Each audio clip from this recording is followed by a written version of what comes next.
संगठन संबंधित सिद्धांत, इंटीग्रेशन थ्योरी, संगठन की गतिशीलता तथा इसके परिणामों का सूक्ष्मदर्शी दृष्टिकोण मैक्रोस्कोपिक व्यू प्रस्तुत करते हैं। यूरोपीय संगठन सिद्धांत, यूरोपियन इंटीग्रेशन थ्योरीज, वैचारिक स्तर पर यूरोपीय राष्ट्र राज्यों द्वारा क्षेत्रीय आधार पर पारस्परिक आदान प्रदान के प्रतिमान, तर्क तथा आशय पर अनुचिंतन प्रस्तुत करते हैं।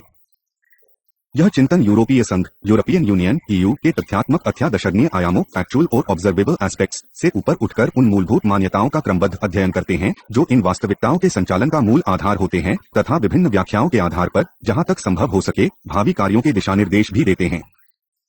यूरोपीय संगठन के कई सिद्धांत हैं जो ज्ञान की विभिन्न शाखाओं पर आधारित है। इनमें से कुछ यूरोपीय संघ की संगठनात्मक प्रकृति का वैचारिक आधार प्रस्तुत करते हैं, अन्य संगठन प्रक्रिया के विशाल सिद्धांत प्रस्तुत करते हैं, तथा कुछ अन्य यूरोपीय संघ की कार्य प्रणाली के विशिष्ट पक्षों विशेषत इसकी निर्णय प्रणाली पर ध्यान देते हैं। इन सभी अभ्यासों के वैचारिक अथवा विश्लेषणात्मक आधार जो भी हों, मूलतः ये सभी सिद्धांत संगठन प्रक्रिया की बौद्धिक, अनुभववादी तथा विश्वसनीय प्रमाणों, इंटेलिजेंट, परसीएबल एंड रिलायबल एविडेंसेस पर आधारित व्याख्या प्रस्तुत करने का प्रयत्न करते हैं। परंतु ज्ञान की इस खोज में ज्ञान की धारणा तथा इस ज्ञान संबंधी धारणा तक पहुंचने के तरीके तथा मूल्यांकन मानदंड विभिन्न बौद्धिक मनोदशाओं के कारण भिन्न भिन्न हो सकते हैं। दूसरे शब्दों में, विशिष्ट बौद्धिक शाखाओं के सिद्धांत विभिन्न सामाजिक अनुसंधान के अनेक अलग अलग प्रकार के उपागम प्रस्तुत करते हैं।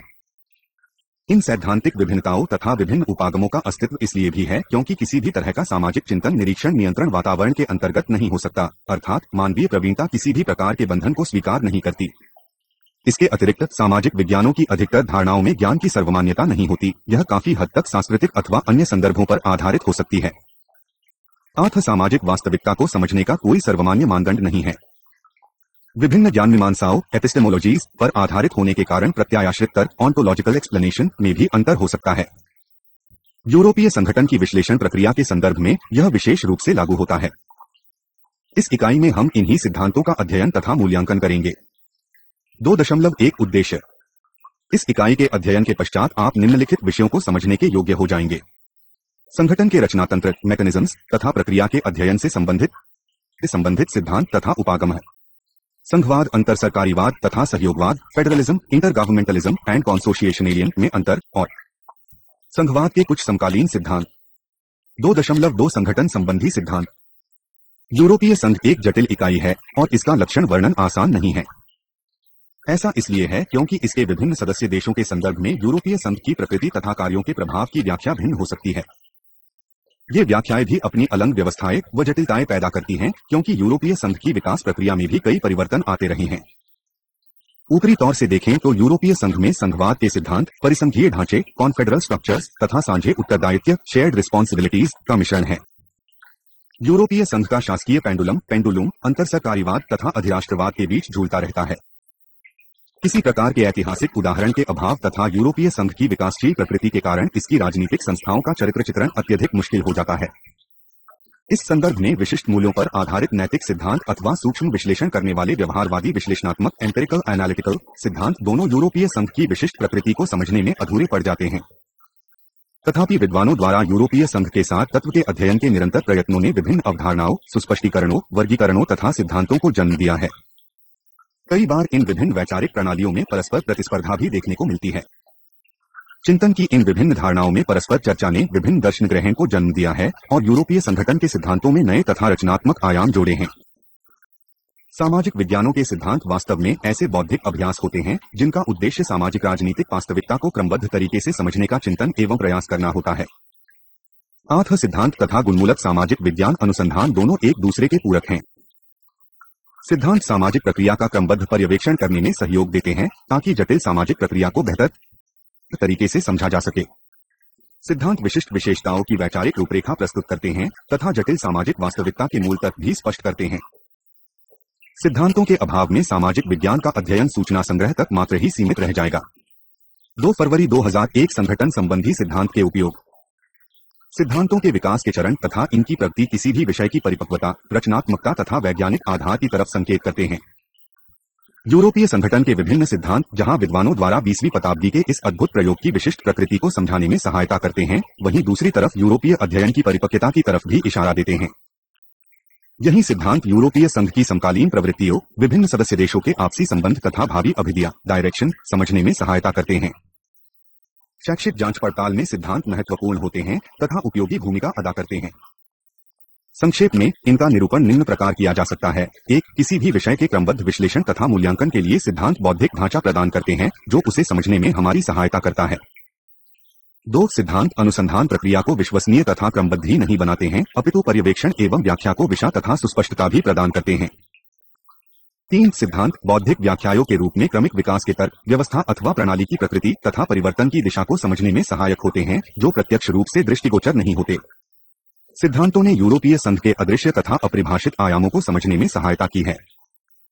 सिद्धांतों के अभाव में अध्ययन का केंद्र केवल प्रत्यक्ष तथ्य तथा विभिन्न वास्तविकताओं रियलिटीज के बीच चयन मात्र रह जाता है। इससे व्यवस्था के आंतरिक तर्क को समझना संभव नहीं हो पाता, अर्थात सिद्धांत के अभाव में ज्ञान केवल सूचना मात्र बनकर रह जाता है। 4, प्रत्येक सिद्धांत एक विशिष्ट अंतर्दृष्टि डिस्टिंक्ट इनसाइट्स प्रस्तुत करता है तथा वास्तविकता को समझने तथा भावी दिशा निर्देश के विश्लेषण तथा मूल्यांकन के बौद्धिक साधन प्रदान करता है। 5, क्योंकि वास्तविकता का प्रत्यक्ष ज्ञान तथा चयन वैचारिक धारणा पर निर्भर करता है, आत्म संगठन सिद्धांतों की जानकारी वास्तविक जीवन की परिस्थितियों के संदर्भ में अवधारणाओं की जांच करने में सहायता करती है। 6, सिद्धांतों के विभिन्न परिप्रेक्ष्य तथा उनकी आलोचना प्रस्तुत करके संगठन सिद्धांतकारों ने नए विचार तथा गतिविधियों के नए क्षेत्रों का विकास करने में सहायता प्रदान की है। पुराने चिंतकों द्वारा प्रतिपादित सिद्धांतों के साथ तुलना करके तथा शोध के लिए नए मुद्दे प्रस्तुत करके संगठन सिद्धांतों ने यूरोपीय संघ के ज्ञान में ठोस वृद्धि भी की है। 7, सिद्धांत सामाजिक वास्तविकता को समझने में लाभदायक होते हैं। संगठन सिद्धांत यूरोपीय संघ को आकार देने वाले विविध मेलमिलाप तथा प्रक्रियाओं के कारण एवं उद्देश्य स्पष्ट करते हैं। इस प्रक्रिया में इन्होंने कई नैतिक प्रश्न भी उठाए हैं। विभिन्न सिद्धांतों में ये प्रश्न अलग अलग रूप धारणा किए हुए हैं जो विशिष्ट बौद्धिक आधार, सिद्धांत के तर्क, अध्ययन के कार्यक्षेत्र आदि निर्भर करते हैं। तथापि इस प्रक्रिया में ये सिद्धांत इस सामूहिक मानवीय कलेक्टिव ह्यूमन एंटरप्राइज की प्रकृति तथा उद्देश्य, सामाजिक मेलमिलाप की पहुंच तथा गंभीरता के कारणों तथा ऐसी संस्थाओं के भविष्य पर महत्वपूर्ण सूक्ष्म ज्ञान प्रदान करते हैं। 8, बौद्धिक धारणाओं तथा जांच पड़ताल के रूप में सिद्धांत बेहतर प्रबंधन तथा ज्ञान प्राप्ति को बेहतर प्रकार से समझने के योग्य बनाते हैं। विशेषतः ये निर्णय तथा विकल्प के मूल्यात्मक मानदंड प्रस्तुत करते हैं। पर्यवेक्षण, विश्लेषण तथा व्याख्या ऑब्जर्वेशन, एनालिसिस एंड इंटरप्रिटेशंस को निर्देशित करके सिद्धांत स्पष्ट दृष्टिकोण स्थापित करने में सहायता करते हैं। जांच पड़ताल तथा व्याख्या के बौद्धिक तथा दार्शनिक आधारों पर ये स्वयं तथा दूसरे के कृत्यों का मूल्यांकन करने में सहायता करते हैं। 9, वर्तमान सामाजिक प्रक्रिया को वृहत बौद्धिक तथा सामाजिक परिप्रेक्ष्य में रखकर संगठन सिद्धांत सूक्ष्म ज्ञान तथा प्रक्रिया के आधार प्रस्तुत करते हैं तथा अपनी सैद्धांतिक परिकल्पनाओं के आधार पर विकास की अवस्था स्थित करते हैं।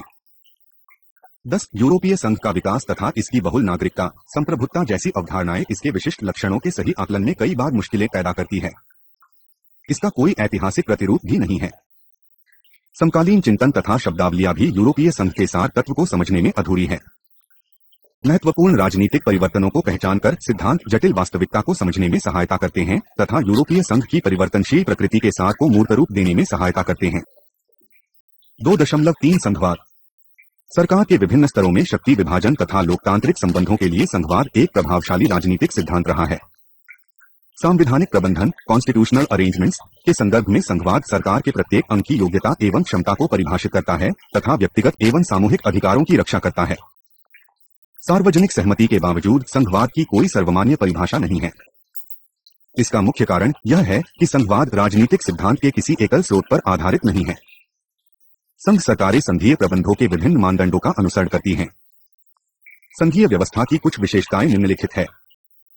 1, सार्वजनिक नीति निर्माण से संबंधित शक्ति केंद्र तथा इकाइयों की सरकारों में विभाजित होती है। 2, केंद्र तथा इकाइयों की शक्तियां संविधान द्वारा आवंटित तथा सुरक्षित की जाती है, जिसका अर्थ है कि संघीय सरकार में संविधान सर्वोच्च होता है। 2, संघीय सरकार में न्यायपालिका स्वतंत्र होती है तथा यह शक्तियों के विभाजन तथा संवैधानिक मर्यादा से संबंधित समस्याओं एवं विवादों का निपटारा करती है। 4, एक लिखित संविधान संघवाद की अनिवार्य आवश्यकता है। संघीय सरकार में केंद्र तथा इकाइयों दोनों के पास समन्वय शक्तियों होती है तथा इनका परस्पर संबंध उच्च तथा अधीनस्थ का नहीं होता। सार्वजनिक नीतियों के प्रति दोनों का उत्तरदायित्व समान होता है, परंतु यह एक जैसा ही हो यह आवश्यक नहीं। संघ सरकार की व्यवस्था, अस्मिता तथा सुरक्षा के लिए केंद्र सरकार का उत्तरदायित्व अपेक्षाकृत अधिक हो सकता है तथा देश के महत्वपूर्ण क्षेत्रों जैसे मुद्रा सुरक्षा, विदेशी मामले में इसकी भूमिका अहम हो सकती है। इसके अतिरिक्त यह संघीय इकाइयों की लोकतांत्रिक भागीदारी को पूरा अवसर देती है। अधिकतर देशों में संघीय सरकारों के विधानमंडल द्विसदनीय है, जिनमें एक सदन संघ की विभिन्न इकाइयों का प्रतिनिधित्व करता है। हालांकि विभिन्न इकाइयों की भागीदारी की सीमा वैधानिक स्वायत्तता की सीमाओं पर निर्भर करती है। अतः संघीय सरकारों में इकाइयों की शक्ति तथा स्थिति किसी भी राजनीतिक व्यवस्था के संवैधानिक संतुलन कॉन्स्टिट्यूशनल एक्विलिब्रियम पर निर्भर करती है। यूरोपीय इतिहास तथा समकालीन संदर्भ में विभिन्न विद्वानों तथा लेखकों ने यूरोप की वर्तमान समस्याओं के निदान के लिए संघीय प्रणाली को आदर्श स्वरूप माना है। अधिकतर लेखकों का मानना है कि राष्ट्र राज्य अपनी उपयोगिता खो चुका है तथा अब एक नया विकल्प राष्ट्र राज्य से हटकर होना चाहिए। यूरोप में राष्ट्रीय अथवा क्षेत्रीय विवादों को रोकने के लिए तथा तानाशाही शासनों से बचाने के लिए अंतर्राष्ट्रीय कानून तथा पार राष्ट्रीय यूरोपीय संस्थाओं international law and transnational European institutions को आगे किया जाना चाहिए। इस तरह के विचार पहले भी प्रस्तुत किए गए थे। काउडेनहीकालजी काउडेनहोव कलेरगी की रचना युद्धकाल के नेताओं तथा प्रतिरोधी आंदोलनों के माध्यम और रचनाओं में ये स्पष्ट दिखाई देते हैं। द्वितीय विश्व युद्ध के बाद इन्हें शक्तिशाली ढंग से आगे बढ़ाया गया। हालांकि इस तरह के संस्थागत प्रबंधों तथा कार्यविधि की प्रकृति मोडस ऑपरेंडी पर विचारों में काफी भिन्नता थी। कार्यात्मकवादी लेखकों ने भी इस तरह के संस्थागत प्रबंधन की कल्पना की थी, परंतु संघवादी लेखकों ने उद्देश्य के स्थान पर प्रक्रिया को अधिक महत्व दिया तथा संस्थाओं संवैधानिक प्रबंधों की औपचारिक व्याख्या को राजनीतिक व्यवस्था का आधारभूत तत्व माना। राष्ट्रवाद, जो यूरोप में 2 विश्व युद्धों के लिए उत्तरदायी माना जाता है, की हानियों पर विजय पाने के लिए संघवाद का एक राजनीतिक आंदोलन तथा वैचारिक नुस्खे आइडियोलॉजिकल प्रेस्क्रिप्शन के रूप में कई लेखकों ने समर्थन किया है। इसी तरह संघवाद, संस्थागत बहुलवाद, इंस्टीट्यूशनलाइज्ड प्लमलिज्म, सांस्कृतिक विभिन्नता कल्चरल डाइवर्सिटी के समर्थकों तथा सभी प्रकार की तानाशाही का विरोध करने वाले मानवीय शांतिवादियों को भी प्रिय रहा है। संघवाद का औचित्य इस तथ्य पर आधारित है कि यूरोपीय स्तर पर उच्चतर राजनीतिक उद्देश्यों की प्राप्ति के लिए सार्वजनिक अथवा जनभागीदारी तथा विभिन्न हितों में सामंजस्य एक नए संस्थागत लोकतांत्रिक प्रबंधन द्वारा बेहतर ढंग से प्राप्त किया जा सकता है। संघीय ढांचे के आधार पर यूरोप का निर्माण सरल नहीं था। 1954 में यूरोपीय सुरक्षा समुदाय यूरोपियन डिफेंस कम्युनिटी (ईडीसी) ने यूरोपीय राजनीतिक सहयोग यूरोपियन पॉलिटिकल कोऑपरेशन (ईपीसी) के अध्याय में यूरोप के लिए संघीय ढांचे का प्रस्ताव रखा था, परंतु यह स्वीकृत नहीं हुआ। इस अस्वीकृति के बावजूद स्पिनेली जैसे संघ समर्थक यूरोपीय समुदाय के माध्यम से संघीय ढांचे के लिए समर्थन प्राप्त करने का प्रयत्न करते रहे। फ्रांस के राष्ट्रपति चार्ल्स डी गॉल तथा ब्रिटेन की प्रधानमंत्री मार्गरेट थैचर जैसे दिग्गज नेता इस प्रस्ताव के विरुद्ध थे। आज यूरोपीय संसद के काफी निर्वाचित सदस्य तथा शैक्षणिक संस्थानों के अनेक विद्वान यूरोपीय संघवाद के समर्थक हैं। 1986 में एकल यूरोपीय अधिनियम के हस्ताक्षर के समय 1990 से 91 में हुए अर्थशास्त्रीय सम्मेलन में 1992 की मैस्ट्रिक्ट संधि के अवसर पर तथा 21वीं शताब्दी के आरंभ में यूरोपीय संविधान पर चर्चा के दौरान संघवाद का विचार काफी चर्चित विषय बना रहा। विशेषतः यूरोपीय संघ की संधि ने तो इसे संघवाद के काफी नजदीक ला दिया। यूरोपीय संविधान के लिए पहल वास्तव में संघवाद के समर्थकों की विजय मानी गई। संघवाद के समर्थकों का तर्क था कि यूरोप तथा विषय स्तर पर हो रहे परिवर्तनों के संदर्भ में यूरोपीय संघ के लिए संचवाद और अधिक सुसंगत हो गया है। इनका विश्वास था कि परिवर्तित यूरोपीय संघ को संघीय ढांचे द्वारा बेहतर प्रबंधित किया जा सकता है, क्योंकि संघवाद में यूरोपीय संघ तथा सदस्य देशों में संतुलन बनाए रखने की अंतर्निहित क्षमता है। इनके अनुसार संघवाद के अंतर्गत संप्रभुता तथा उत्तरदायित्व दोनों को अपने विशिष्ट क्षेत्रों में प्रभावशीलता के अनुसार लोकतांत्रिक तथा प्रगतिशील ढंग से मिलजुल कर प्रयोग किया जा सकता है। इससे सदस्य देशों को अपनी अस्मिता तथा भूमिका से वंचित किए बिना यूरोपीय संघ अपने निर्णय प्रभाववाली ढंग से लेने के योग्य हो सकेगा। वास्तव में संघवाद के समर्थकों का मानना है कि संघीय सरकार के कई तत्व अभी भी यूरोपीय संघ में विद्यमान हैं।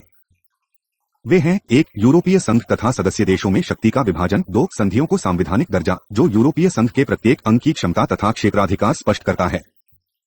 3. विभिन्न संधियों की व्याख्या तथा शक्तियों के विभाजन संबंधी विवादों के निवारण के लिए यूरोपीय न्यायालय का सर्वोच्च न्यायालय की तरह कार्य करना। 4.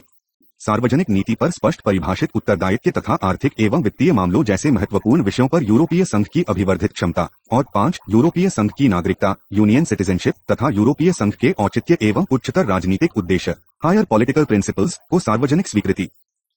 तथापि आलोचकों का मानना है कि यूरोपीय संघ की अभिवर्धित क्षमता का अर्थ यह नहीं है कि यह एक संघीय इकाई में परिवर्तित हो गई है। यह केवल सदस्य देशों के साथ कुछ विशिष्ट क्षेत्रों में उत्तरदायित्व को साझा स्वरूप प्रदान करती है। यूरोपीय संघ तथा इसके विकास में अभी भी इसके सदस्य ही प्रमुख प्रवर्तक है। राष्ट्र राज्यों के हितों से जुड़े हुए महत्वपूर्ण विषयों पर अभी भी सदस्य देशों का ही प्रभावशाली नियंत्रण है, जैसे विदेशी मामले, सुरक्षा कर नीति, मौलिक अधिकार, स्वास्थ्य, शिक्षा, कल्याणकारी कार्य आदि। इसके अतिरिक्त यूरोपीय संघ स्तर पर महत्वपूर्ण निर्णयों जैसे संविधान अनुमोदन अथवा विस्तार एनलार्जमेंट के लिए अभी भी सर्वसम्मति की आवश्यकता है। यूरोपीय संघ किसी राज्य के नागरिक पर वैध उत्पीड़क शक्ति का अधिकार नहीं रखता, अर्थात इसमें परंपरागत राज्य के अंशों का अभाव है। आम जनता के स्तर पर राष्ट्र राज्य अभी भी अनियंता, आइडेंटिटी तथा जुड़ाए अटैचमेंट की संस्था है। मई तथा जून 2005 में फ्रांस तथा नीदरलैंड में हुए जनमत संग्रह ने स्पष्ट कर दिया कि यूरोपीय संस्थाओं को अभी भी लोग शंका के दृष्टिकोण से देखते हैं तथा यूरोप संघवाद के लक्ष्यों की प्राप्ति से अभी काफी दूर है। 2 मार्च 2001 संघवाद एक मूल्यांकन। संघराज का अनमना प्रयोग संघवाद की सीमाओं की तरफ संकेत करता है। इन सीमाओं के कुछ कारण निम्नलिखित हो सकते हैं। एक, पुराने संवैधानिक प्रबंधों के साथ लगाव तथा बदलते समय की आवश्यकतानुसार नई रणनीति बनाने में असफलता। 2, सामाजिक स्तर पर आम जनता का समर्थन पाने के लिए किसी भी प्रकार के प्रचार का अभाव। संघवाद संबंधी प्रस्ताव तथा चर्चाएं शैक्षणिक संस्थानों तथा विद्वानों तक सीमित होकर रह गई है। 3, संघवाद के समर्थकों में आपसी मतभेद। जहां कुछ संघवाद समर्थक यूरोप के लिए संविधान निर्धारण के प्रति कटिबद्ध थे, वहां कुछ अन्य लेखकों का विचार था कि संघवाद का विकास इस तरह किया जाए कि कालांतर में यूरोप एक संविधान अपनाने के लिए तैयार हो जाए। इन विभिन्न मतों ने समस्या को और उलझा दिया। जहां ब्रिटेन संघीय यूरोप को राष्ट्र राज्यों की कीमत पर यूरोपीय संघ की शक्तियों में बढ़ोतरी के रूप में देखता है, वहां कुछ अन्य देश इसे प्रगतिशील समाजशास्त्रीय परिप्रेक्ष्य में देखते हैं, जहां प्रत्येक निर्णय में संघवादी प्रक्रिया के अंत तथा साझा उत्तरदायित्व विद्यमान हो। 4, संघवाद का विकास अंतरशासकीय सहयोग से बेहतर है, इसके लिए सार्वजनिक चर्चा तथा तार्किक व्याख्या का अभाव देखने को मिलता है। हालांकि संघवादी विचारक सिद्धांत में निहित समस्याओं तथा सामाजिक विकास के संदर्भ में संघवाद की सैद्धांतिक स्थिति पर गंभीरता से विचार कर रहे हैं। उदाहरण के लिए जॉन पिंडर ने अपने नव संघवाद के सिद्धांत में एकीकरण शक्तियों को इकट्ठा करने तथा आद्यसंघवादी संस्थाओं प्रोटोफेडरलिस्ट इंस्टीट्यूशंस को औचित्य प्रदान करने के लिए उत्तरोत्तर वृद्धि की रणनीति का सहारा लिया है। यह परंपरागत संघवाद के सिद्धांत के विपरीत है, जिसमें एक संविधान के अंतर्गत संघीय यूरोप के निर्माण पर बल दिया जाता है। नवसंघवाद संवैधानिक सिद्धांतों तथा समस्याओं के साथ आर्थिक तथा राजनीति मुद्दों को भी जोड़ना चाहता है। इसके विपरीत अल्बर्टस ब्राजिया संघवाद को एक आदर्श सिद्धांत न मानकर इसे एक विश्लेषणात्मक यंत्र तक सीमित रखना चाहता है। उसके अनुसार संघवाद संस्थागत रचना है, एक नई संस्थागत निर्माण की प्रक्रिया, परंतु जो आवश्यक नहीं कि पुराने संस्थागत ढांचों को समाप्त कर दे। संघवाद तथा अंतर्घाषीय विचारकों के विरोध को नकारते हुए सबरांगिया का मानना है कि संगठन की प्रक्रिया का अर्थ है रचनात्मक ढंग से नई राजनीति राज्य व्यवस्था की तरफ कदम बढ़ाना, शायद एक अनजान राज्य व्यवस्था की ओर, और वह भी पुरानी संस्थाओं को नष्ट किए बिना। सबरांगिया का संघवादी सिद्धांत संगठन के संदर्भ में यूरोपीय संघ स्तर पर क्षेत्रीय दरारों का संस्थानीकरण करके क्षेत्रीय राजनीति पर नई रोशनी डालता है। यह उन्हें मान्यता देता है, उन्हें नष्ट करना अथवा उनकी अवज्ञा नहीं करना बाहता। संक्षेप में, ये सभी विचार संघवाद के सिद्धांत का परिष्कार है, जिन्होंने यूरोपीय संगठन की चर्चा में महत्वपूर्ण योगदान दिया है। 2.4 अंतरसरकारीवाद यूरोपीय संगठन प्रक्रिया में राष्ट्र राज्यों को मूल पात्र के रूप में मानता है। यह यूरोपीय संघ की संस्थाओं को राष्ट्रीय सरकारों की सामूहिक इच्छा को कार्यान्वित करने का साधन मात्र मानता है। राज्य आधारित इस परिप्रेक्ष्य में सरकारें अपने साझे उद्देश्य की प्राप्ति के लिए मिलकर कार्य करती है, और इन राज्यों की इच्छा उनकी राष्ट्रीय सरकारों के माध्यम से अभिव्यक्त होती है। अपने महत्वपूर्ण आंतरिक तथा बाह्य मामलों में निर्णय लेने में राज्य स्वतंत्र होते हैं और उन पर कोई बाहरी निर्णय नहीं थोपा जा सकता। राज्य समाज में रहने वाली प्रजा की अस्मिता तथा निष्ठा के केंद्र होते हैं, और कोई भी अंतर्राष्ट्रीय संस्था, चाहे वह यूरोपीय संघ ही क्यों न हो, राज्य का विकल्प नहीं हो सकती। इस प्रकार अंतरसरकारवादी 1966 के लक्समबर्ग समझौते, जटिल और बोझिल वार्ता, एकल यूरोप अधिनियम, सिंगल यूरोपियन एक्ट का समझौतायादी निष्कर्ष और मैस्ट्रिक्ट संधि पर जनमत संग्रह में अनिश्चितताएं तथा 2005 की संवैधानिक संधि पर नीदरलैंड तथा फ्रांस के नकारात्मक निर्णय इत्यादि को विभिन्न लेखक अपने विचार की पुष्टि मानते हैं। इनका मानना है कि यूरोपीय संघ तब तक आगे नहीं बढ़ सकता जब तक राज्य अपने परस्पर लाभ के लिए ऐसा करने की आज्ञा नहीं देते। अर्थात यूरोपीय संगठन प्रक्रिया का केंद्र बिंदु राष्ट्र राज्य है। राज्य इस प्रकार अंतरसरकारीवाद चिन्ह की व्यापक शाखा है। इस मूल आधार से आरंभ करके कि यूरोपीय संघ के संगठन में राज्य प्रेरक बल हैं, वे अपनी प्रभुसत्ता की तिलांजलि दिए बिना कार्य करते हैं। अंतरसरकारीवाद स्वयं को कुछ अन्य परिप्रेक्ष्यों से भी जोड़ता है। उदाहरणार्थ नव्यथार्थवाद राज्य के कार्यों को दिशा देने हेतु उनके जौचीय प्रबंधों की तरफ ध्यान देता है। कुछ अन्य अंतर्राजकीय संबंधों की प्रकृति पर भिन्न दृष्टिकोण रखते हैं। गैर राजकीय पात्रों की भूमिका तथा सदस्य राज्यों की यूरोपीय संघ नीति निर्माण में स्थानीय राजनीति के महत्व पर भी अन्य विचारकों के निम्न परिप्रेक्ष्य है। अमेरिकी चिंतक स्टैनले हॉफमैन का तर्क है कि द्वितीय विश्व युद्ध के उपरांत यूरोपीय राज्यों द्वारा क्षेत्रीय दृष्टिकोण अपनाने का मुख्य कारण अंतर्राष्ट्रीय संगठन का तर्क न होकर राजनीतिक, आर्थिक तथा सुरक्षा की भावना रही है। आठ यूरोपीय समुदाय इस साझे उद्देश्य की प्राप्ति का एक संकुचित प्रबंधन था और इसने राष्ट्र राज्यों के मूल आधार में परिवर्तन नहीं किया, क्योंकि यह साझा सहयोग केवल कुछ ऐसे क्षेत्रों तक सीमित था जो राष्ट्र राज्यों के सारगत तत्व के दृष्टिकोण से महत्वपूर्ण नहीं थे। इसके अनुसार ऐतिहासिक विरासतें, सांस्कृतिक एवं भाषाई विभिन्नताएं तथा बहुमुखी मुद्दों पर विजय पाना काफी मुश्किल है तथा यूरोपीय आर्थिक समुदाय के विशिष्ट वर्गीय प्रशासकों द्वारा यूरोप को संघवादी ढांचे में ढालने का प्रयास अव्यावहारिक है। आठ यूरोप में राष्ट्र राज्य की धारणा को त्यागना एक असफल प्रयास होगा, क्योंकि अंतर्राष्ट्रीय राजनीति में राष्ट्र राज्य ढीठ पात्र है। कुछ अवधारणाओं में राज्य अभी भी एक केंद्रीयभूत इकाई है, परंतु यह तथ्य भी है कि आंतरिक राजनीति राज्य के कार्यों को काफी प्रभावित करती है। इस संदर्भ में यूरोपीय संघ के नीति निर्णयों को दो स्तरों का खेल माना जाता है, जिसमें आंतरिक राजनीति को राज्य केंद्रीयवाद के साथ जोड़ा जाता है। R.D. Putnam R.I.D. पुटनम द्वारा दी गई इस दो स्तरीय अवधारणा का तर्क है कि अंतर्राष्ट्रीय स्तर पर राजनेता दूसरे राज्यों के साथ ऐसी सौदेबाजी में लगे रहते हैं जिससे स्थानीय राजनीति में उनकी स्थिति मजबूत रहे। इसका अर्थ है कि यूरोपीय संघ शासन के अंतर्गत प्रतिस्पर्धात्मक स्थानीय राष्ट्रीय वरीयताओं में निरंतर सौदेबाजी एवं सामंजस्य होता रहता है। दो स्तरीय खेल की यह अवधारणा राष्ट्रीय तथा अंतर्राष्ट्रीय स्तरों के बीच अंतर को कम करती है और आदर्शात्मक नैतिक धारणा के बजाय यह संगठन प्रक्रिया की व्यावहारिक व्याख्या प्रदान करती है। तथापि इस परिप्रेक्ष्य में संगठन परिणामों में निर्णायक इकाई राष्ट्र राज्य ही रहते हैं, परंतु राज्यों से जुड़ी यह दृढ़ता उस सहयोगी राज्य व्यवस्था के पक्ष में काफी होती है। एक ऐसी राज्य व्यवस्था जो अधिराष्ट्रीय न होकर नीति निर्माण के संदर्भ में अंतर सरकारवादी है, हालांकि यह सौदेबाजी पर आधारित होती है। 2 अप्रैल 2001 सहयोगवाद कॉन्सोशिएशनलिज्म। राज्य केंद्रित मॉडल के एक अन्य रूप को सहयोगवाद कॉन्सोशिएशनलिज्म का नाम दिया जाता है। अरेंड लिचफार्ट द्वारा प्रतिपादित इस सिद्धांत का आशय है कि विखंडित हितों का प्रतिनिधित्व करने वाला परंतु संयुक्त सहमति पर आधारित शासकीय वर्गों के व्यापक सहमिलन द्वारा सफल शासन। यह मॉडल ऐसी व्यवस्था की बात करता है जिसमें विखंडित खंडों, जो आवश्यक नहीं भौगोलिक का निर्णय निर्माण प्रक्रिया में राजनीतिक विशिष्ट वर्ग का आनुपातिक प्रतिनिधित्व होता है। इसमें सभी निर्णय विभिन्न विशिष्ट वर्गों में निरंतर सलाह मशवरे के आधार पर समझौते एवं सहमति द्वारा लिए जाते हैं। बहुमत के निर्णय अल्पमत पर थोपे नहीं जाते, विशेषतः जहां महत्वपूर्ण तथा संवेदनशील मुद्दों का सवाल हो। सकारात्मक दृष्टिकोण से यह व्यवस्था विखंडित खंडों में मेलमिलाप तथा सामुदायिक भावना जगाती है, परंतु साथ ही यह नकारात्मक भी है, क्योंकि सहयोगवाद का आधार सहयोगी व्यवस्था के अंतर्गत विखंडित खंडों की स्वायत्तता तथा विशिष्टता को संरक्षित रखना है, जहां झगड़ों की संभावना बनी रहती है। यूरोपीय संघ के संदर्भ में विभिन्न लेखकों ने सहयोगवादी सिद्धांत की अलग अलग व्याख्या की है। पॉल टेलर ने सहयोगवादी मॉडल का प्रयोग राज्यों के विशिष्ट वर्गों में अंतर्निहित अंतर्विरोध की अभिव्यक्ति के रूप में किया है, जो अपने पृथक पृथक हितों को पूरा करने के लिए सहयोग करते हैं। इसके अनुसार यूरोपीय संघ पारस्परिक निर्भरता का प्रतीक है, अर्थात विभिन्न सहभागी इकाइयों, राष्ट्र राज्य तथा समूहों, यूरोपीय संघ के ढांचे संस्थाएं में सहयोग एवं निर्भरता।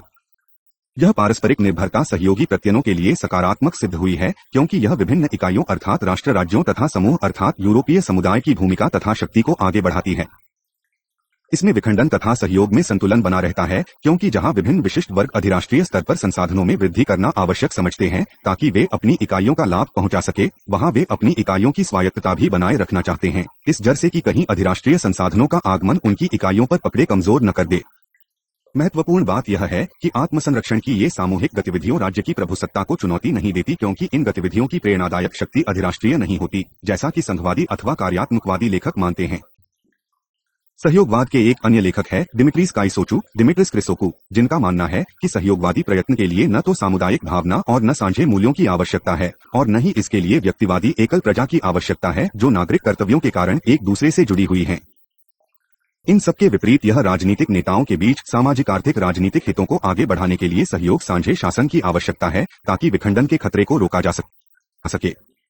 अस्थिरता की भावना उन्हें पारस्परिक अभिशासन तथा व्यवस्था में संसकन लाने के लिए प्रेरित करती है, अर्थात प्रत्येक विशिष्ट प्रजा का अस्तित्व भी बना रहता है और राष्ट्रीय हित का त्याग भी नहीं किया जाता।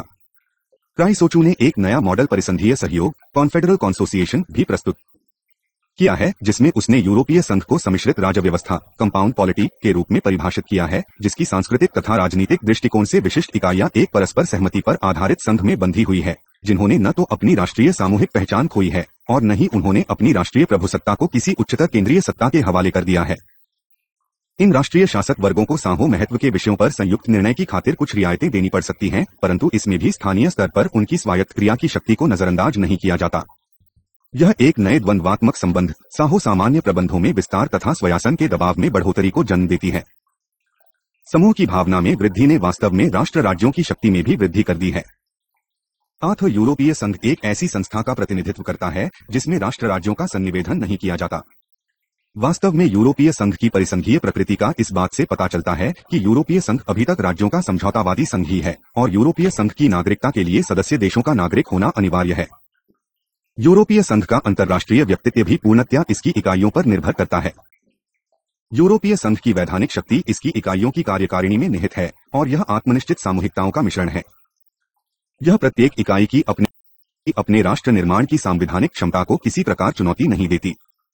यूरोपीय संघ एक ऐसी व्यवस्था है जिसमें प्रभुसत्ता सामान्य तथा राज्य के अंग दोनों रूपों में इसकी सहयोगी इकाइयों में निवास करती है, न कि किसी उच्चतर केंद्रीय सत्ता में।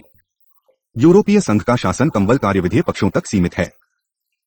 अंतर सरकारीवाद में वर्णित विशिष्ट वर्गों की सक्रिय गतिशीलता तथा राज्यों की केंद्रीयता यूरोपीय संघ की स्थिति की अधिक व्याख्या है। आठ यूरोपीय संघ का स्वरूप अंतर सरकारी संस्था से कहीं अधिक व्यापक है। इसकी अपनी पहचान है और इसकी संस्थाओं की गतिविधियां सदस्य देशों को काफी हद तक प्रभावित करती है। यूरोपीय संघ की भूमिका की अवज्ञा करना इसके लेखतांत्रिक स्वरूप पर बट्टा लगाना है। यूरोपीय संघ को यूरोपीय प्रजा की धारणा का विकास करने के अयोग्य समझना इसका गलत आकलन होगा। प्रभुसत्ता के तर्क पर कार्य करते हुए अंतरसरकारीवाद संगठन के लिए एक नुस्खा तो पेश करता है, परंतु संगठन प्रक्रिया की अंतर्निहित जटिलताओं की अवज्ञा करता है। राष्ट्र राज्यों तथा विशिष्ट वर्गों की सौदेबाजी की भूमिका पर अत्यधिक ध्यान केंद्रित करके यह कई बार सौदेबाजी तथा संगठन प्रक्रिया में गैर सरकारी संस्थाओं की भूमिका को नजरअंदाज कर देता है। ये राज्य केंद्रित सिद्धांत राज्य को किसी भी प्रकार की चुनौती राज्य तुल्य संस्थाओं से मानते हैं और यूरोपीय संघ को वे राज्य समान विशेषताओं वाली संस्था नहीं मानते। आठ इनका मानना है कि यूरोपीय संघ राज्य की शक्तियों तथा सत्ता का स्थान नहीं ले सकता, जैसा कि अभिशासन संबंधी साहित्य विशेषतः बहुस्तरीय अभिशासन से स्पष्ट होता है। यूरोपीय समुदाय के ढांचे में सत्ता का बिखराव है और हालांकि राज्य प्रभुसत्ताधारी है, फिर भी वास्तव में राज्य की शक्ति का प्रयोग कई प्रकार के जटिल मेलजोल तथा समझौतों द्वारा सीमित होता है तथा जिसमें कई तरह के कारण तथा पात्र जैसे गैर सरकारी संस्थाएं, समूह, हित समूह, यूरोपीय संघ की संस्थाएं आदि सम्मिलित होती हैं। आठ परस्पर प्रभावी अन्योन्याश्रिता तथा वार्ता प्रक्रिया उतनी ही महत्वपूर्ण होती है जितना कि अंतिम निर्णय।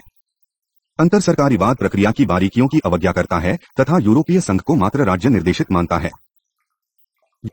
यूरोपीय संघ के संगठन में अन्य प्रभावों की भूमिका तथा महत्व को मान्यता न देना, यूरोपीय संघ को राज्य बनाम अधिराष्ट्र से अलग न समझना तथा यूरोपीय संघ को एक ऐसी नई इकाई के रूप में अस्वीकार करना जिसका अभी और कोई उदाहरण नहीं है, ये अंतरसरकारीवाद की प्रमुख सीमाएं हैं।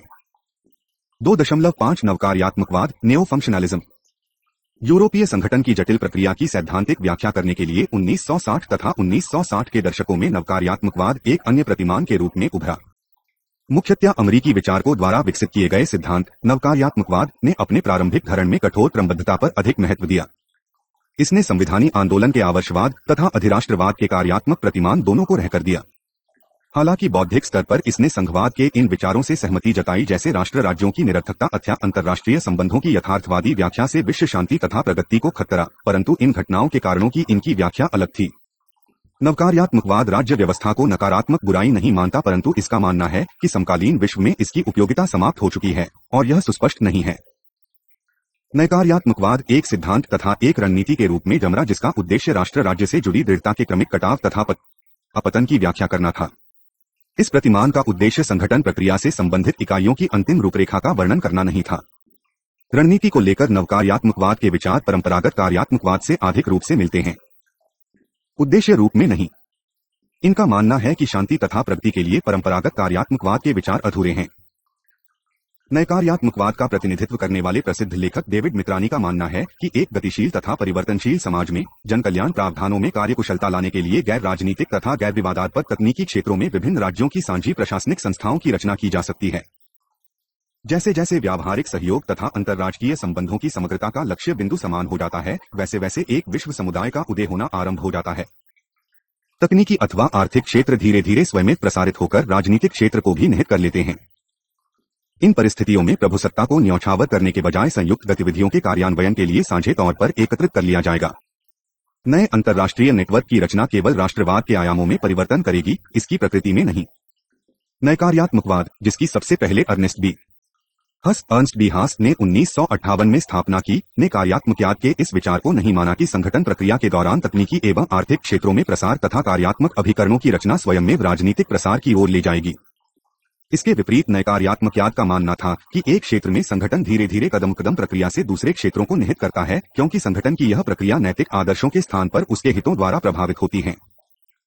आर्थ-कार्यात्मकवाद में संबोधन करते हुए नैकार्यात्मकवाद ने तर्क दिया कि आर्थिक क्षेत्र से आरंभ होने वाली संगठन प्रक्रिया हित समूहों की भागीदारी पर निर्भर होते हुए शनैब्य उत्तरोत्तर संगठन की तरफ ले जाएगी। दूसरे शब्दों में संगठन प्रक्रिया स्वचल नहीं होती, परंतु यह संगठन के प्रसारणशील तर्क का परिणाम होती है, अर्थात एक क्षेत्र में संगठन दूसरे क्षेत्र में संगठन के लिए आवश्यक परिस्थितियां पैदा करती है। दूसरे शब्दों में संगठन प्रक्रिया छलकन प्रभाव स्पिल ओवर का परिणाम होती है।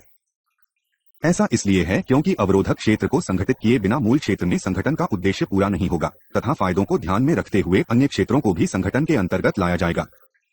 दूसरे संगठन प्रक्रिया को साझे हितों में तकनीकी सामंजस्य जैसी निम्न राजनीति लो पॉलिटिक्स से आरंभ करने की आवश्यकता है, न कि सुरक्षा अथवा मुद्रा जैसे संवेदनशील उच्चतर राजनीति से। इससे नौकरशाही तथा राष्ट्रीय एवं अंतर्राष्ट्रीय हित समूहों जैसे नए पात्रों को संगठन प्रक्रिया के अंतर्गत लाने का अतिरिक्त लाभ मिलेगा। ये हित समूह अपने हितों और लाभों की पूर्ति के लिए राष्ट्रीय सरकारों पर संगठन के लिए और अधिक दबाव डाल सकते हैं। तीसरे, सरकार के महत्वपूर्ण विशिष्ट वर्गों, हित समूहों तथा राजनीतिक दलों के दृष्टिकोण तथा निष्ठा में यह आवश्यकता मुख्यतः सामाजिक परिस्थितियों के कारण होती है, जैसे औद्योगिक अर्थव्यवस्था अथवा बहुलवादी प्रजातंत्र, तथा यह आशा कि उनके हित अधिराष्ट्रीय गतिविधियों स्तर द्वारा बेहतर पूरे हो सकते हैं। इनसे अंतर सरकारी प्रक्रिया को और राजनीतिक बल मिलता है जो इसे अधिराष्ट्रीय निर्णय व्यवस्था की तरफ ले जाती है। चौथे, संगठन के लिए जन समर्थन आवश्यक शर्त नहीं होती और दृष्टिकोण में परिवर्तन संगठन के परिणाम न कि कारण के आधार पर भी हो सकता है। पांचवा, यूरोपीय समुदाय जैसी अधिराष्ट्रीय संस्थाएं साझे हितों के स्तर को बढ़ाया देकर धीरे धीरे संगठन प्रक्रिया को नेतृत्व प्रदान कर सकती है तथा समुदाय को एक अधिराष्ट्रीय यूरोप की तरफ ले जा सकती है। 2 मई 2001 नवकार्यात्मकवाद की सीमाएं। यूरोपीय संगठन में जिस आशावादी स्थिति की ऊपर चर्चा की गई है, 1950 और 1960 के दशकों में फ्रांस के राष्ट्रपति डिगाल ने इस पर पानी फेर दिया। राष्ट्रपति डिगाल राज्य की प्रभुसत्ता तथा राष्ट्रीय अस्मिता पर किसी प्रकार की कमी तथा समुदाय की स्वायत्त सत्ता में बढ़ोतरी के पक्ष में बिल्कुल नहीं थे, जैसा कि स्टानले हॉफमैन स्पष्ट करते हैं। नवकार्यात्मकवाद ने यूरोपीय देशों के प्रतिस्पर्धात्मक राष्ट्रीय हितों के चिरस्थायी राजनीतिक चरित्र तथा विभिन्न देशों की सांस्कृतिक विशिष्टता, भौगोलिक ऐतिहासिक परिस्थितियों तथा भाषाई तत्वों की तरफ कोई ध्यान नहीं दिया। दूसरे, संगठन की प्रक्रिया जैसे ही उच्चतर राजनीति के क्षेत्र की तरफ बढ़ती है, अधिराष्ट्रीय मध्यस्थ के बावजूद साझे हितों को ढूंढकर सहमति बनाना अत्यधिक कठिन हो जाता है। निम्न राजनीति के मुद्दों के साथ ऐसा नहीं होता, जहां वस्तुओं का परिमापन करके उनकी कीमत तथा लाभ को आंकना आसान होता है। तीसरे, उच्चतर राजनीति में मुख्यतः संवेदनशील विषय होते हैं जिनमें निरंतरता का अभाव भी हो सकता है। परिणामस्वरूप इन पर निम्न राजनीति से उच्च राजनीति का छलकता प्रभाव कठिनाई उत्पन्न करता है। नवकार्यात्मकवाद ने इस संभावना को भी अनदेखा किया है।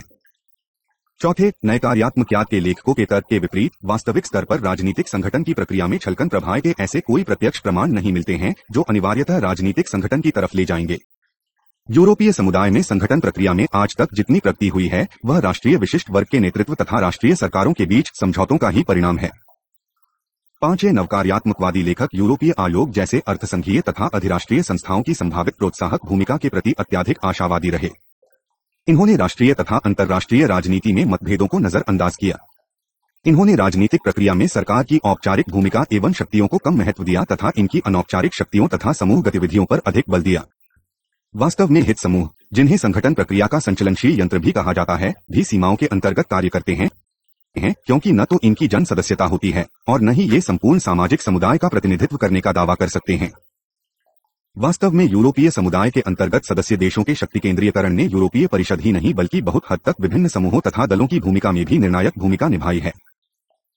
नैकार्यात्मकवादी लेखकों को इन नई परिस्थितियों पर विचार करना पड़ा, जिसके परिणामस्वरूप नई उभरती हुई वास्तविकता के संदर्भ में इनके दृष्टिकोण में भी बदलाव आया।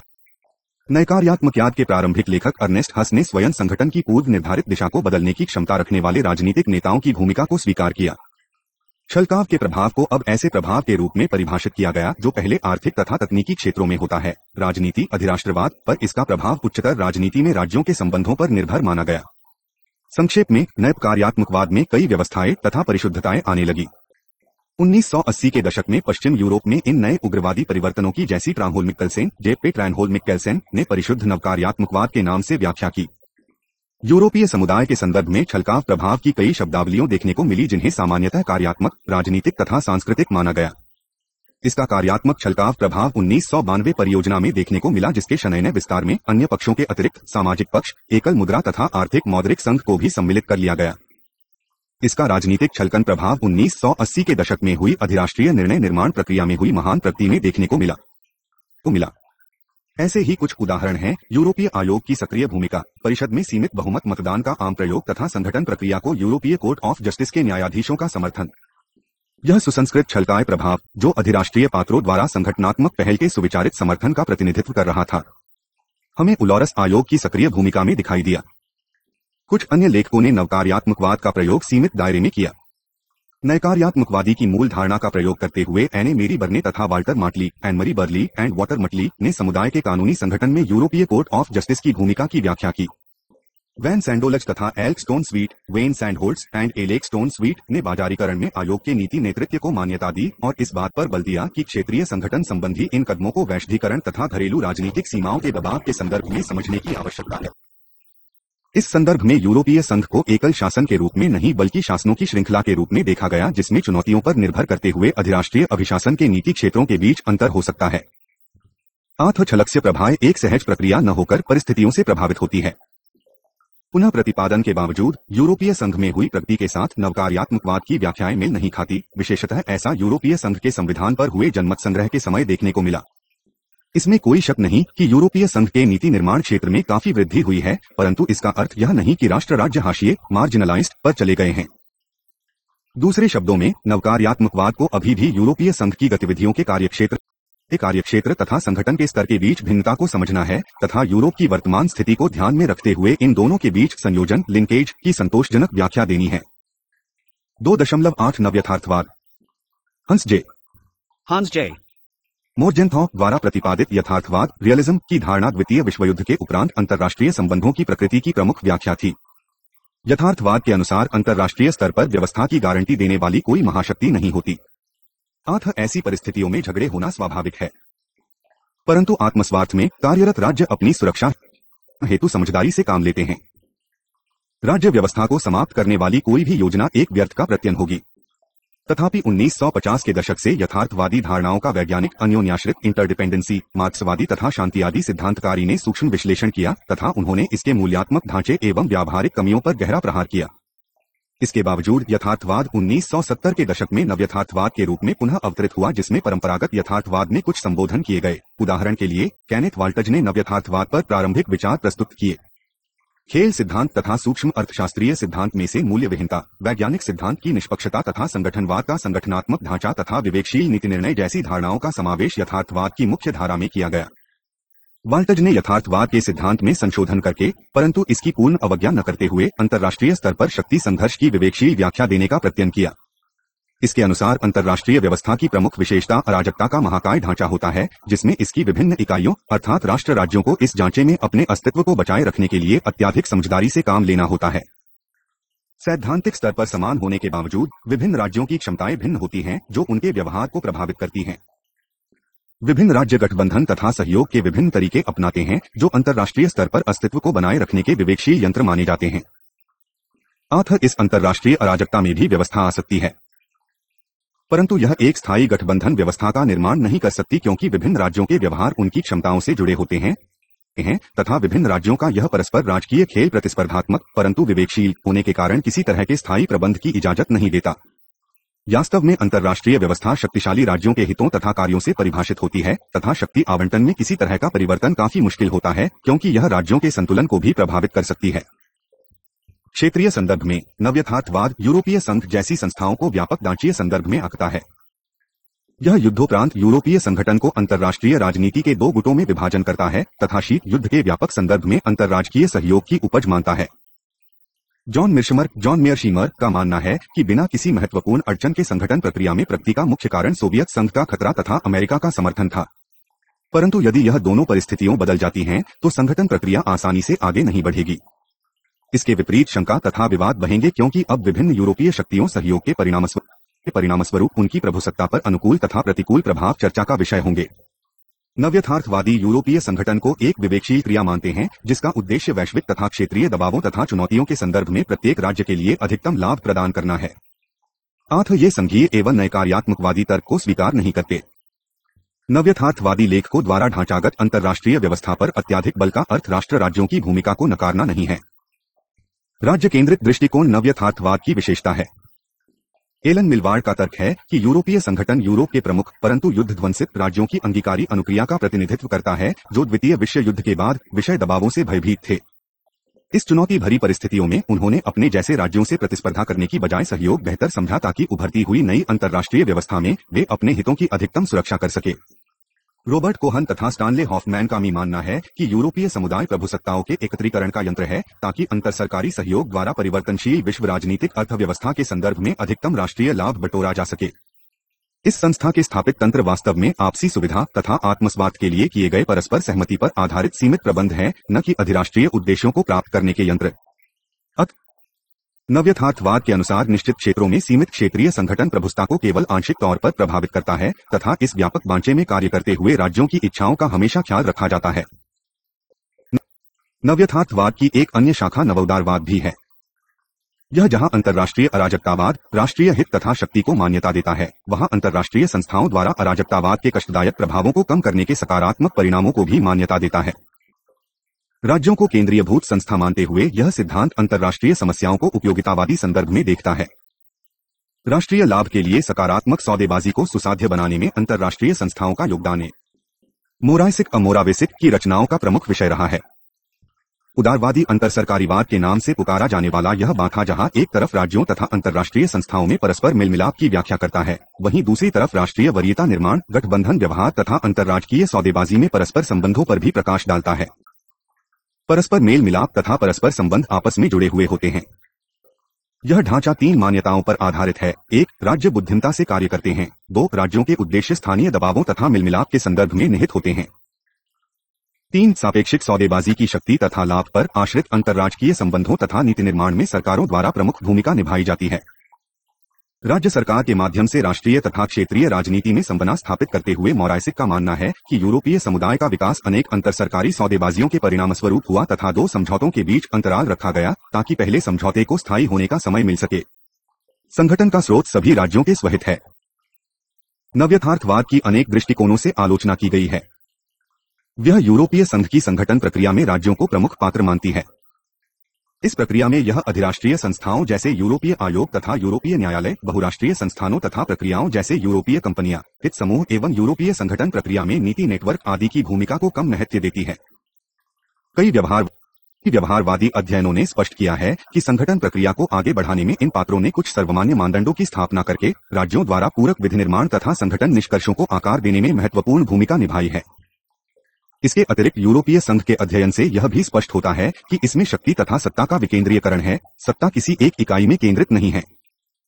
दूसरे, यह सिद्धांत राज्यों की बुद्धिमत्ता की बढ़ चढ़कर व्याख्या करता है तथा वास्तविक निर्णय नियम, संस्थागत वरीयता, विचारधारा, विश्वास प्रणाली तथा प्रतीकवाद को कम महत्व देता है। तीसरे, यह संगठन के औपचारिक तथा अंतिम स्वरूप संधियों को अधिक महत्व देता है तथा अनौपचारिक संगठन जो औपचारिक संगठन को प्रभावित करता है को उचित स्थान नहीं देता। चौथे, यह सिद्धांत राज्य को एक समस्याहीन इकाई के रूप में प्रस्तुत करता है तथा यह निष्पक्ष विश्लेषण की खोज का दावा करता है। राज्यों के ऐतिहासिक विकास तथा दिशा से संबंधित जटिल विषय, इसकी प्रकृति, उद्देश्य, उपयोगिता जैसे प्रावधानों का सही तरीके से जांच नहीं करता।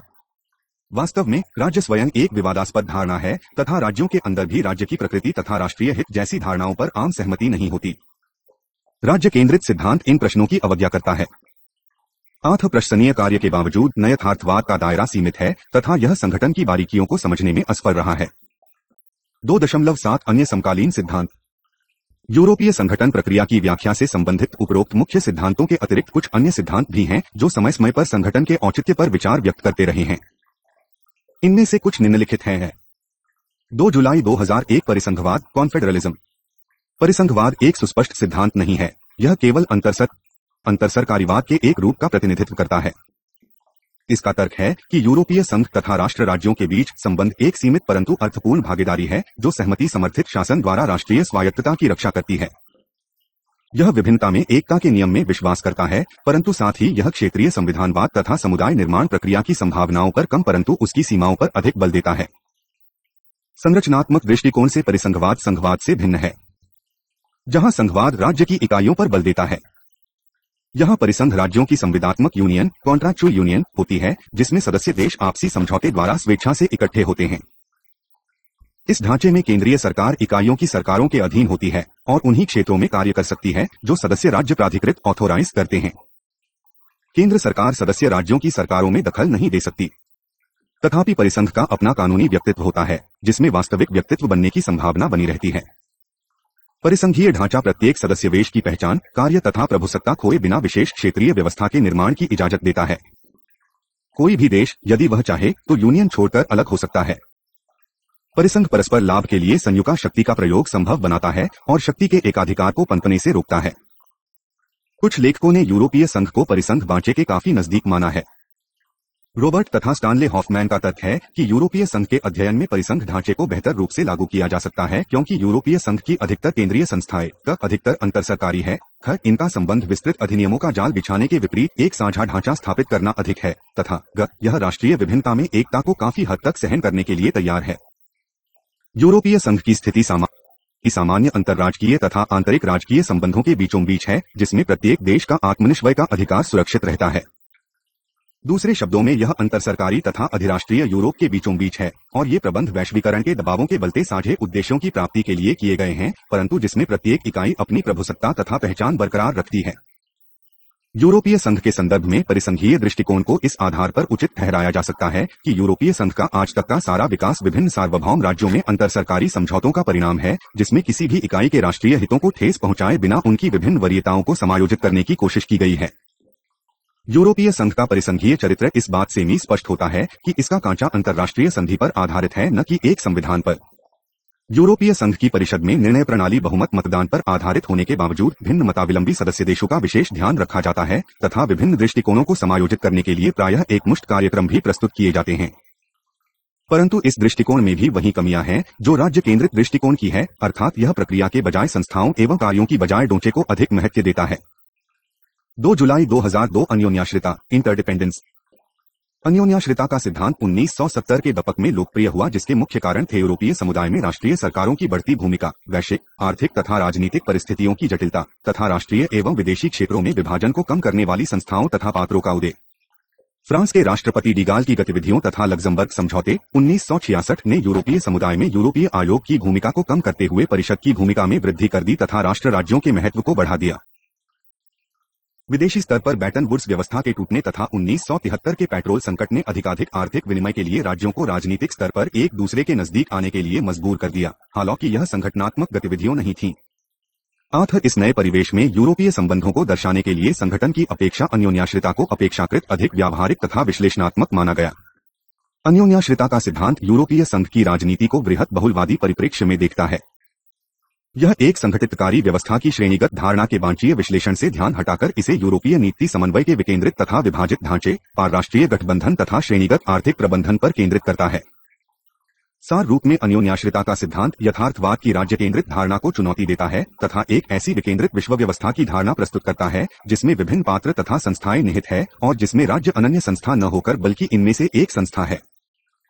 इस विषय व्यवस्था को आकार देने में गैर सरकारी संस्थाएं जैसे अधिराष्ट्रीय संस्थाएं, बहुराष्ट्रीय कंपनियां, बहुराष्ट्रीय हित समुदाय, उपराष्ट्रीय इकाइयों की भी भूमिका महत्वपूर्ण होती है। इनके कार्यों तथा कार्यविधियों ने राष्ट्रीय तथा अंतर्राष्ट्रीय नीतियों के परंपरागत अंतर को धूमिल कर दिया है। यह अंतर संबंधीय विश्व व्यवस्था पुराने अंतर्राष्ट्रीय संबंधों के तरीके से भिन्न है। क्षेत्रीय संगठन अंतर्राष्ट्रीय व्यवस्था के नवनिर्माण का एक तरीका है। यथार्थवाद की शक्ति तथा सैन्य सुरक्षा पर बल देने की प्रवृत्ति की आलोचना करते हुए रॉबर्ट कोहन तथा जोसेफ नाई द्वारा प्रतिपादित अन्योन्याश्रिता सिद्धांत का तर्क है कि यह सिद्धांत विभिन्न राज्यों को राष्ट्रीय हित की धारणा पर पुनः विचार के लिए प्रेरित करेगा। आज अधिकतर देश अनुभव करते हैं कि दूसरे देशों के साथ साझी स्थितियों का निर्माण करके राष्ट्रीय हित की सुरक्षा बेहतर की जा सकती है। यह निकट संबंध अंतर्राष्ट्रीय संस्थाओं के माध्यम से सहज सुसाध्य बनाए जा सकते हैं, क्योंकि ये संस्थाएं स्वयं अन्योन्याश्रिता का परिणाम है। अपनी धारणा में बहुपात्रीय दृश्य विधान का समावेश करके यूरोपीय संघ के अन्योन्याश्रिता विश्लेषण ने कठोर अंतरसरकारीवाद तथा एक दिशात्मक अधिराष्ट्रीयवाद की कमियों से बचने में सहायता की है। अन्योन्याश्रिता का सिद्धांत इस बात पर बल देता है कि उत्तरोत्तर मेल मिलाप तथा अन्योन्याश्रिता अवध्यमेव संगठन की तरफ नहीं ले जाते। साथ ही राज्यों से भी आशा की जाती है कि वे यथार्थवाद जैसी संकुचित राष्ट्रवादी नीतियों का अनुसरण नहीं करेंगे। विश्व अर्थव्यवस्था के दबावों तथा प्रबंधन के लिए आवश्यक लाभकारी नीति ढांचे प्राप्त करने के लिए राज्यों का सहयोग तथा समन्वय आवश्यक है। इस प्रक्रिया में अभिशासन तथा संस्थायीकरण के बजाय नीति निष्कर्ष अधिक महत्वपूर्ण हैं। गैर सरकारी संस्थाओं के समर्थन तथा सहायता से सरकारें नीति समन्वय स्थापित करती है, संगठन नहीं। इसमें ध्यान औपचारिक संस्था निर्माण के बजाय बाजार शक्तियों तथा विश्व अर्थव्यवस्था से उत्पन्न होने वाली समस्याओं के प्रबंधन पर केंद्रित रहता है। अन्योन्याश्रिता के सिद्धांत का मानना है कि वर्तमान परिस्थिति विशेष में निर्णय निर्माण की शक्ति विकेंद्रित है तथा इस नीति ढांचे की लागत तथा लाभ विभिन्न देशों में भिन्न हो सकते हैं। अतः विभिन्न देश लाभकारी नीति विकल्प पाने के लिए सक्रिय मिलमिलाप तथा समझौते कर सकते हैं। इसके लिए राष्ट्रीय सरकारों, बहुराष्ट्रीय कंपनियों तथा अधिराष्ट्रीय संस्थाओं में गठबंधन भी हो सकता है। अन्योन्याश्रिता के सिद्धांत की इस आधार पर आलोचना की गई है कि यह संस्थागत छलकाव को गतिशील तथा संगठन आंदोलन को आगे बढ़ाने वाले संपर्कों को मान्यता नहीं देता। यह भी स्पष्ट नहीं है कि अन्योन्याश्रिता संगठन का कोई विशिष्ट चरण है या एक ऐसी परिस्थिति जो राज्यों को अपनी स्वायत्तता बनाए रखने के लिए उचित कदम उठाने के लिए प्रेरित करती है। एक अन्योन्याश्रिता व्यवस्था के अंतर्गत राजनीतिक शक्ति कैसे प्रबंधित होती है, इस प्रश्न पर भी यह सिद्धांत पूर्णतया स्थायी नहीं है तथा क्या जटिल अंतः संबद्धता केवल एक सामान्य क्रिया है जिनका नीति विवक्षा के दृष्टिकोण से कोई महत्व नहीं, यह भी स्पष्ट नहीं है।